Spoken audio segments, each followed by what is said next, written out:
everyone, it's Jananie and welcome back to my channel, This Story Ain't Over. So today I'm coming to you with my May TBR. I'm filming this like an entire week before it's going up, so this might be a little bit outdated by the time it goes up, but I'm going to tell you a little bit about the books I'm currently reading, the ones that I'm planning to read, like just random ones, and then the ones that I'm planning to read for the May Asian Readathon, hosted by Cindy from With Cindy. I love Cindy. Her channel is just so funny, but also just so great and has some really great reviews, so definitely go check her out. But for the past couple years, she has hosted the Asian Readathon, which involves just reading books by Asian authors, which is just really fun and exciting, and it coincides with kind of Asian Heritage Month. So I think it's just a great like readathon to do, and although I'm reading Asian books like all year round, I like to participate in it in May. So I have an entire TBR for the challenges for that, and then I have a few books that I also want to read on the side. So since this May, you know that Shadow and Bone came out last week. It was fantastic, and I just loved it so much. So if you haven't checked out my review yet, go watch that, because I had a lot of thoughts, mostly just excited squeals. But ever since watching it, I really wanted more Crows content, so I ended up picking up Six of Crows by Leigh Bardugo, because I haven't reread this, I realized, since I first read it in 2015, I want to say, like when it came out, which is so wild to me because I had assumed that I had. I thought I had reread it when I reread this Shadow and Bone trilogy for when King of Scars came out in 2018, but I hadn't. So it's been a really long time since I've read this, and so I wanted to pick it up. I don't know if I'm gonna actually stick with like finishing this reread, but I've started it. And I'm already imagining like Freddie and Kit and Amita as like, you know, Kaz, Jesper, and Inej, and it's just giving me so much life. So yeah, I think they were fantastic in the show, so I just wanted more Crows content, and so that's why I'm kind of diving into this, and so far I'm enjoying it. When I'm filming this, I'm only like a couple chapters in, but obviously I'm hoping to get through more of it and hopefully finish it before this TBR even goes up, but we'll see. And then of course a lot of you have asked me if I've read Rule of Wolves yet by Leigh Bardugo, and this is the sequel to King of Scars, which is the series after Six of Crows that follows Nikolai, and I have not started this yet, and I was leaving it for when I would have the withdrawal after Shadow and Bone, so I'm definitely going to be diving into this after I finish Six of Crows, if I end up finishing that reread. But yeah, hoping to dive into this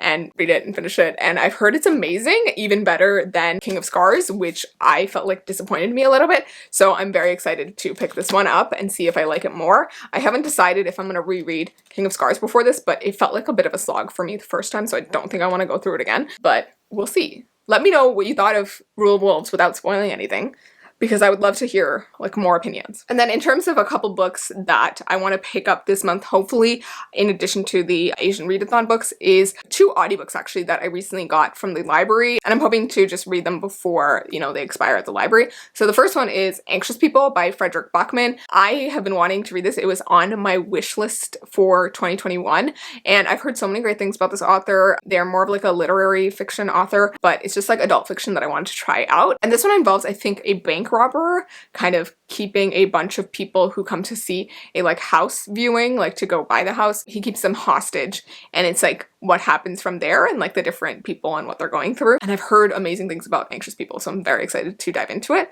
And then the other audiobook that I got was Honey Girl, and I have been so excited to pick this up because so many people have told me they loved it. I do have the physical copy of it, so I'm hoping to kind of listen to it and also maybe follow along. But mainly what I know about this is that it's like a coming of age story for a woman that's like not in her teens, like she's in her, I think, early 20s or mid 20s, and a lot of people just seem to really like it, so I'm very excited for it. And then for the books for the Asian Readathon, so I have 4 different books, and there are actually 5 challenges for the readathon with a twist. So I'll go through each challenge and then I'll kind of explain the twist because it's slightly complicated, but I will leave Cindy's announcement video down below, and she also has a lot of resources for like finding recommendations for books that you can read for the readathon, and she also has a giveaway set up where if you donate to any Asian charity, you can get entered to win a book by an Asian author, I believe. So go check that out, and I will leave like all the resources that she had down below as well. And she has this like whole Excel spreadsheet going on, and also recommends like some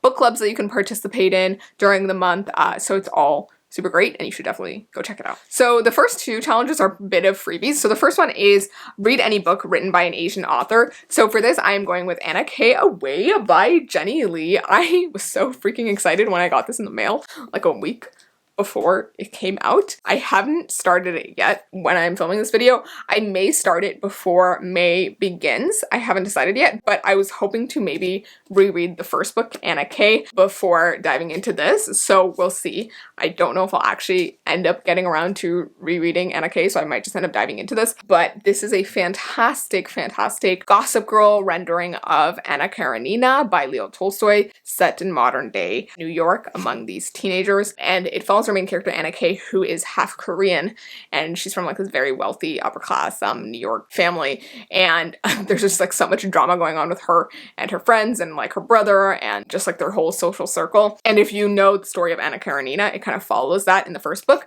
but this is actually after the events of the first book, and the first book has like a pretty killer ending, and so I'm very interested to see where the story is going to go in this next book and where Anna is going to go, and I really loved her as a character, so I'm very excited to read this one. And then the second prompt is to read any book featuring an Asian protagonist. So again, I'm going with Anna K away for this, but this challenge could also apply to a different book, so you can combine challenges, but the twist sort of applies when you try to fulfill a different prompt with a different book. And so the twist being that for every different book that you pick up for the readathon, it can't just be by the same kind of Asian identity, it has to be a different one. So if I pick up a book with a Korean American main lead and like, you know, by a Korean author, for the next book I pick up, I can't also do like a Korean one. I have to do something different. So like maybe Japanese or like Sri Lankan or, you know, Indian or Bangladeshi or Chinese. Like I have to do something different. And so for challenge number 3, which is read any book written by an Asian author in your favorite genre. So my favorite genre is obviously fantasy for those of you who have been following me for any amount of time.